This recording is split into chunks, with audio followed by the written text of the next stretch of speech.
Halo semuanya, perkenalkan nama saya Inggur Hagedadi Putra dengan NIM 20055510006. Hari ini saya akan menjelaskan suatu materi yaitu membuat kursor untuk MySQL menggunakan command from. Nah, sebelum kita melakukan proses implementasi, kita ketahui dulu apa sih itu kursor.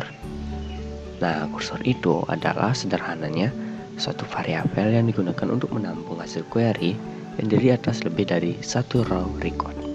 Nah, kursor ini ada jenisnya loh, ada dua, yaitu ada explicit dan implicit.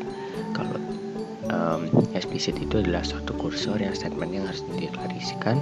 Sebaliknya, kalau implicit itu adalah suatu statement yang harus ditambahkan dengan klausa indo yang terdapat pada blok SQL sehingga menghasilkan wajib satu baris record.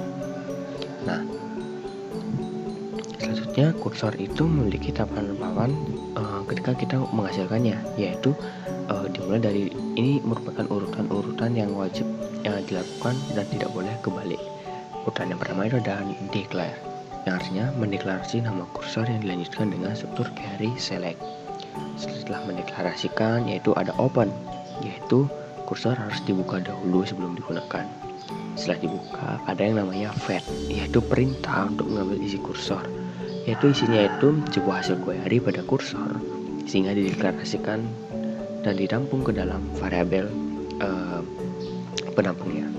Setelah itu barulah ada yang namanya close dan deallocate, artinya perintah untuk menutup kursor, kemudian deallocate itu artinya untuk menambahkan atau melepaskan dari kursor ini.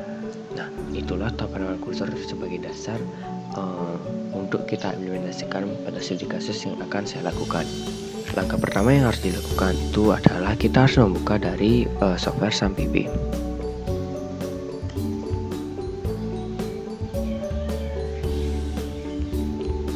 Sekarang kita start dulu MySQL-nya.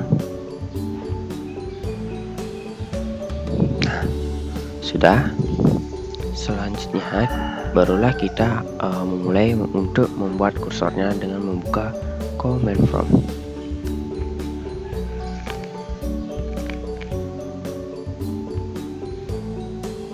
Nah, kita sekarang harus mengarahkan kita untuk masuk ke directory dari SAMPP-nya dengan mengetikkan sintak berikut.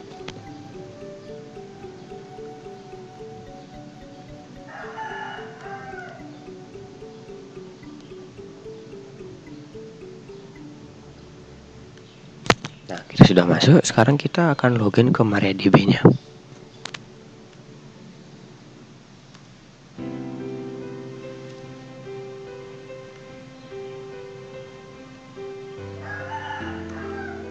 Nah, sudah. Jadi MySQL itu adalah kita masuk ke MariaDB dan urut itu adalah username untuk kita loginnya.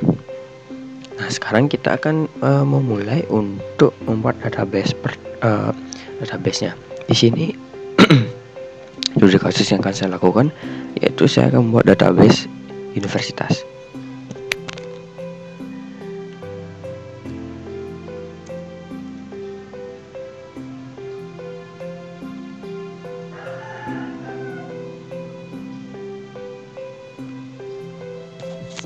Nah, kita sudah memiliki satu database yaitu universitas.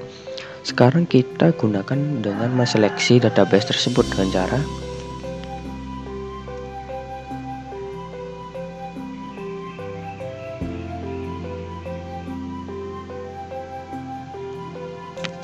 Nah, kita sudah menseleksi database universitas.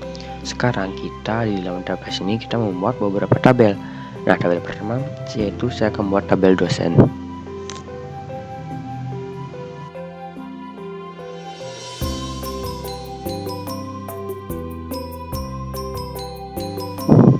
Nah, di sini pada tabel dosen ini saya membuat beberapa atribut. Di antaranya ada ID dosen dengan tipe datanya integer dengan panjangnya 10. Itu ada nama dosen, tipe datanya varchar dengan panjang parameter 20, serta menambahkan primary key yaitu ID dosen tersebut. Nah, query telah berhasil. Nah, sekarang kita coba untuk mengecek dari tabel tersebut dengan cara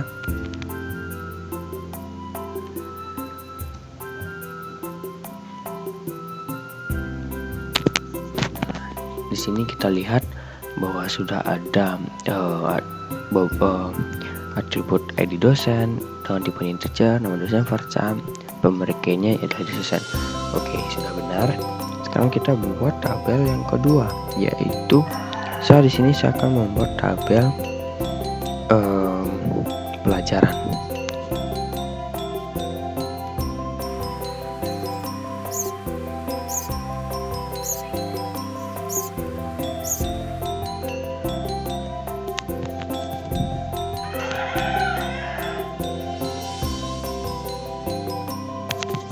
Nah, sudah. Sekarang coba kita periksa untuk melihat apakah sudah benar.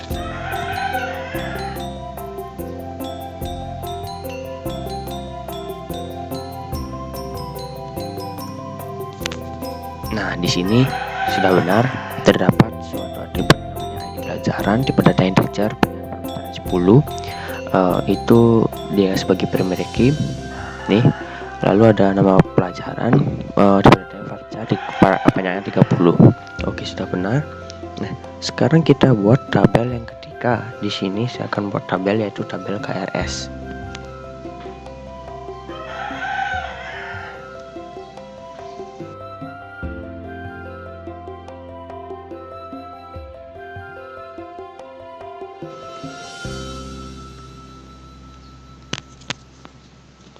Nah, kita sudah membuat tabel KRS-nya. Coba kita periksa masing-masing atributnya.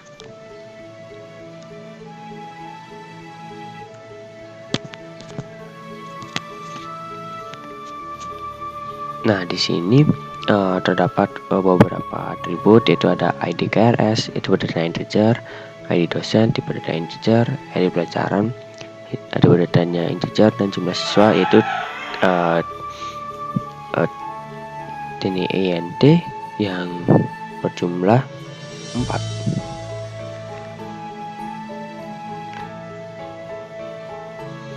Sekarang langkah selanjutnya adalah kita mengisi data dari masing-masing tabel, yaitu saya mulai dari tabel dosen.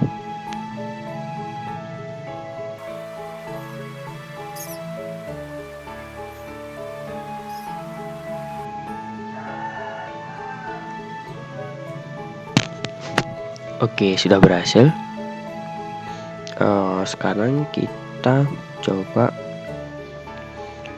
untuk mengisi data dari tabel kedua, yaitu tabel pelajaran.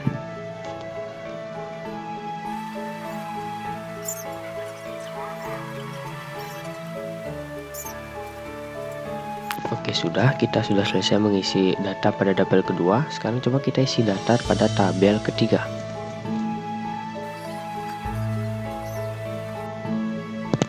Nah, pada tabel KRS nih kita coba mengisi ID KRS nya yaitu 1,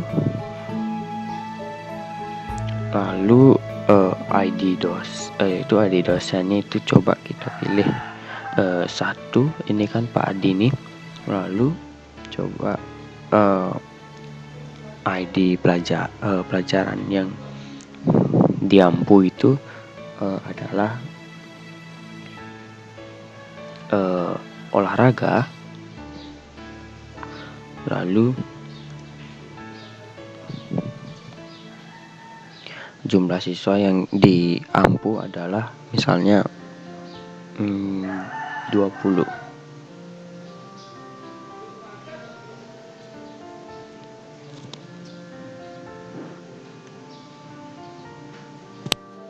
Oke, sudah. Sekarang coba kita untuk mengecek data dari KRS yang sudah kita masukkan di atas.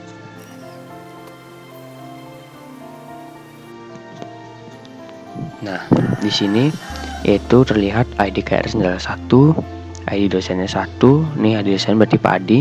ID pelajaran diampu adalah 2, berarti dia mengajar olahraga, dan jumlah siswa yang diampu adalah 20.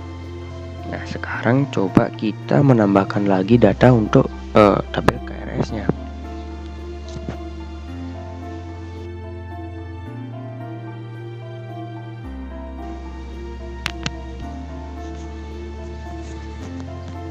Oke, kita sudah selesai mengisi data pada KRS-nya.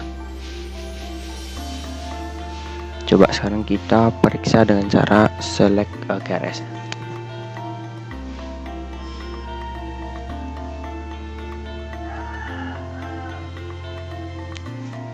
Oke, sudah. Di sini kita lihat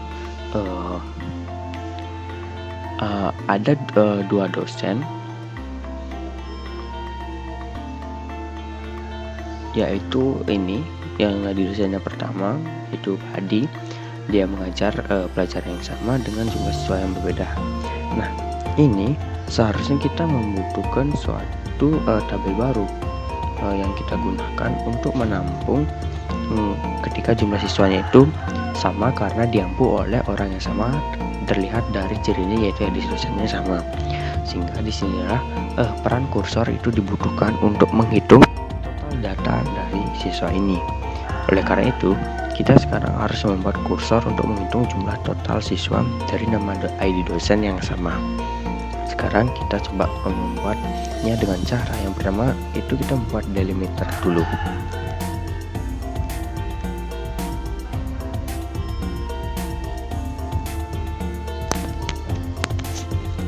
Nah, biasanya setiap akhir delimiter itu kan kita menggunakan titik koma, tapi pada saat ini kita gunakan slash dulu.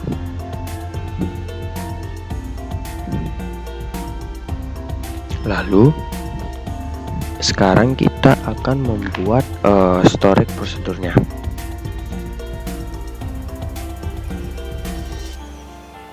Nah, ini kan kita create total prosedur dengan parameternya, yaitu sini ada in. Nah, in itu parameter input. Saya di sini menamai variabel dengan ID total.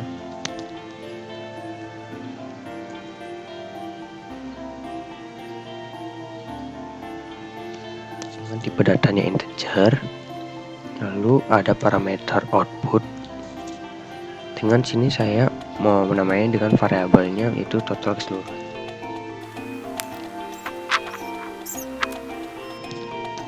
Nah, parameter output ini fungsinya adalah untuk menyimpan hasil penjumlahan nanti ketika telah digunakan untuk sum.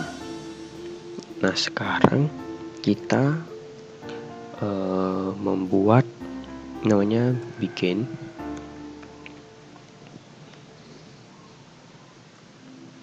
Lalu kita set.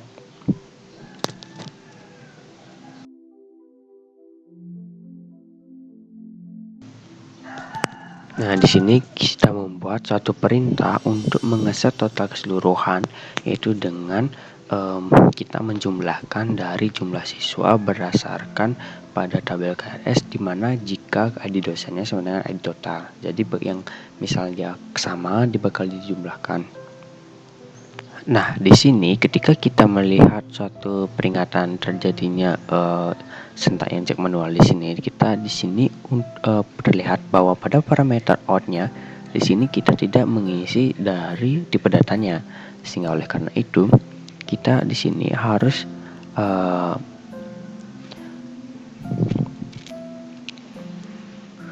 kita untuk mengulangnya dengan cara ini, pencet delimiter, lalu kita pencet yang tadi itu untuk membuat prosedurnya.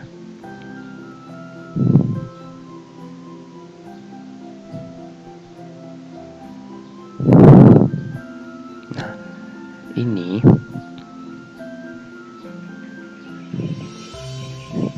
kita enter di sini.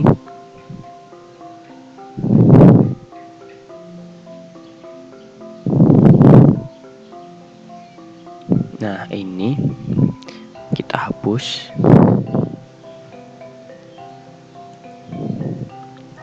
Nah, data keseluruhannya ini kita tipe datanya adalah INT. Lalu kita enter. Lalu barulah kita mulai membukanya dengan mencet bikin. Tadi kita masukkan rumus yang tadi, yang set itu. Nah, kita end.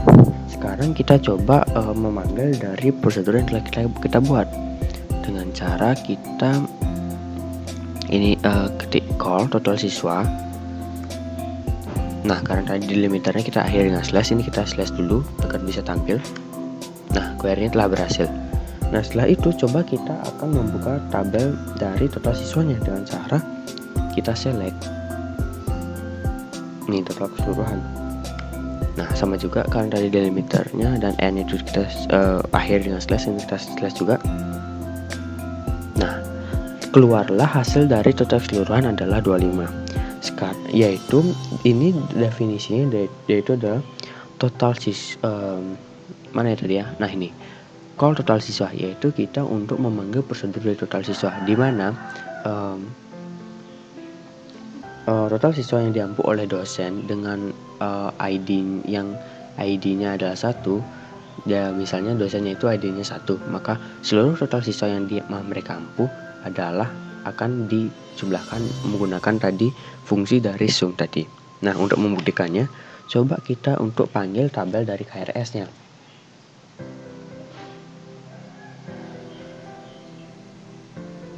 Nah, ini kan.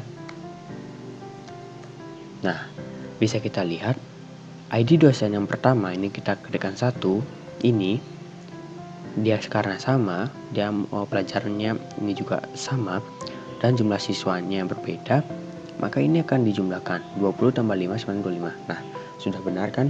Oke, berarti prosedurnya sudah bekerja. Sekarang kita akan membuat tabel dari laporan dengan cara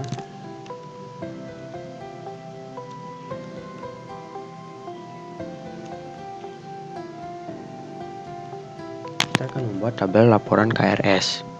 Nah,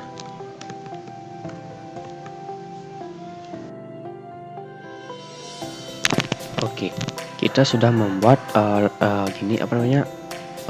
tabel, yaitu tabel laporan KRS, di mana kita di sini yaitu ada ID laporan KRS itu adalah atribut yang pertama dan tiba-tiba integer, itu ada nama dosen, coba datanya varchar, lalu ada jumlah siswa dengan tiba datanya identity, dan ada primary key yang kita deklarasikan pada atribut ID laporan. Sekarang langkah selanjutnya adalah kita membuat storage prosedur dari untuk kursornya, dimana kita di awal dengan delimiter. Nah, di sini kita tanpa parameter. Nah, di sini kursornya akan men-select dari ID dosennya serta nama dosennya dari tabel dosen dari ID-nya yang sama. Nantinya berarti ini kursornya ini akan menampilkan dari ID dan namanya itu dari tabel yang asalnya, yaitu tabel dosen. Nah, di sini terdapat sebuah deklarasi untuk continue handlernya, dimana ketika perulangan itu sudah menyentuh angka 2000, maka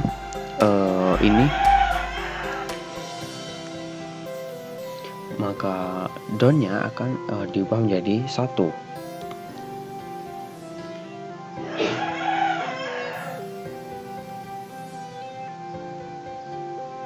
Nah, toolcat ini artinya adalah mengosongkan tabel sehingga setiap mulai data dari isinya itu akan bersih.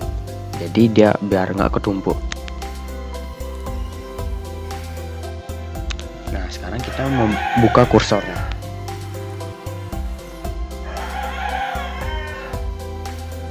Nah, open kursor laporan ini artinya query dan hasilnya akan tersimpan dalam memorinya ini.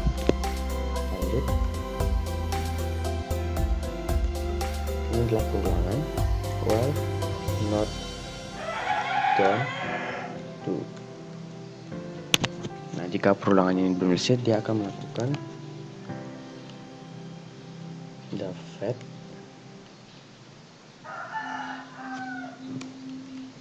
kursor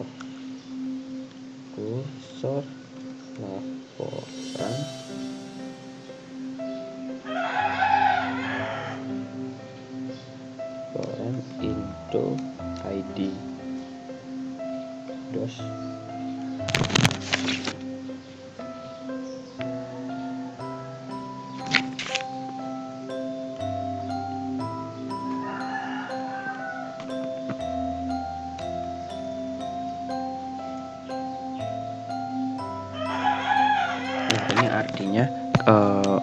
fetch itu adalah memanggil data dari untuk yang ada pada kursor laporan. Nantinya akan disimpan pada variabel-variabel ini. Dan ketika memanggil ini, datanya itu akan disimpan dari variabel total. Total is null. Ketik dan nah, ini artinya bila dosen tidak mengajar satu pelajaran, maka jumlah siswa yang dia ampu adalah 0. Inilah fungsi dari kondisi ini. Lanjut. Nah, maka nanti akan ditambahkan pada story prosedur laporan KRS dengan isinya adalah ada ID, nama, dan total keseluruhan. Sekarang kondisi itu akan dihentikan. Nah, karena kursor sudah selesai, sekarang kita kursornya tutup.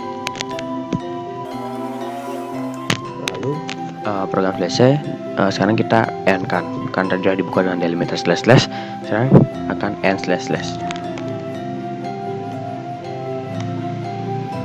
Query-nya telah berhasil. Nah, sekarang kita coba deh kursor yang kita buat, dimana kursornya yang tadinya itu delimiternya slash, sekarang kita kembalikan dengan akhirnya adalah titik koma. Sekarang coba kita lihat data, coba kita panggil story prosedurnya. Kita masukkan call laporan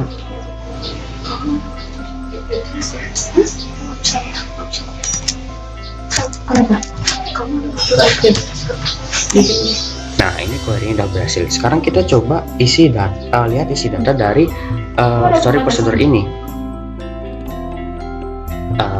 Ini terlihat hasil dari story prosedur laporan KRS. Coba sekarang kita bandingkan dengan kita memanggil dari tabel KRS aslinya.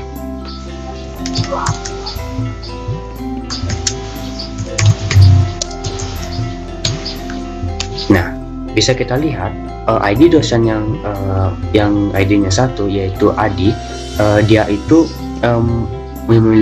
mengajar dengan ID pelajaran yang sama, walaupun jumlah siswanya berbeda. Oleh karena itu, story prosedur yang telah buat dan kursor yang telah kita tadi bentuk itu menyatukan datanya sehingga menghasilkan dari laporan KRS di atas.